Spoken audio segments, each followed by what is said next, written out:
Season లో most common గా మనకు వచ్చే డిసీజెస్ ఏంటి? అలా చూసుకుంటే మనకి ఒక 8 నుంచి 10 డిసీజెస్ ఉన్నాయి which are very common during winter season. మనకు ఫస్ట్ వచ్చి కామన్ కోల్డ్ అంటాము, అండ్ సెకండ్ వచ్చి ఇన్ఫ్లుయెన్జా అంటాము.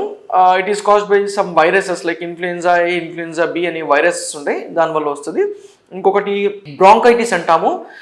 బ్రాంకైటిస్ అంటే మనకి ఈ శ్వాసకోశకు సంబంధించే వ్యాధి. దాని తర్వాత మనకి నిమోనియా అంటాము. నిమోనియా అంటే మనకి లంగ్స్ లో ఇన్ఫెక్షన్ వచ్చి దానివల్ల లంగ్స్ లో కొంచెం చీము చేరడము అండ్ మెల్లమెల్లగా లంగ్ అంటే ఊపిరితిత్తులు కుళ్ళిపోవడం అనేది జరుగుతూ ఉంటుంది. ఇంకోటి సైనోసైటిస్ అంటాము. సైనోసైటిస్ అంటే మనకి ఈ ఫేస్ పైన కొన్ని సైనస్ స్పేసెస్, ఎంటీ స్పేసెస్ ఉంటాయి, దాంట్లో కొంచెం మ్యూకస్ అది చేరడం వల్ల చాలా మందికి ఫేస్ బాగా బరువుగా అనిపించడము, ఫేస్ లో అంటే ఫేస్ పైన ఒక రకమైన ఫీలింగ్, ఏదో ఫుల్నెస్ ఉండడము, ఇటువంటిది. ఇంకోటి వచ్చి రైనోసైనోసైటిస్ అంటాము. చాలా మందికి ఏంటంటే ఈ వింటర్ సీజన్ లో ముక్కు కారడం అనేది జరుగుతూ ఉంటది. కొంతమందికి ఏంటంటే ఆస్తమా ట్రిగ్గర్ అవ్వడం అనమాట. ఆస్తమా ఆల్రెడీ ఉన్న వాళ్ళకి ట్రిగ్గర్ అవుతూ ఉంటుంది, దానివల్ల దమ్ము, ఆయాసము ఇటువంటివన్నీ వస్తూ ఉంటాయి.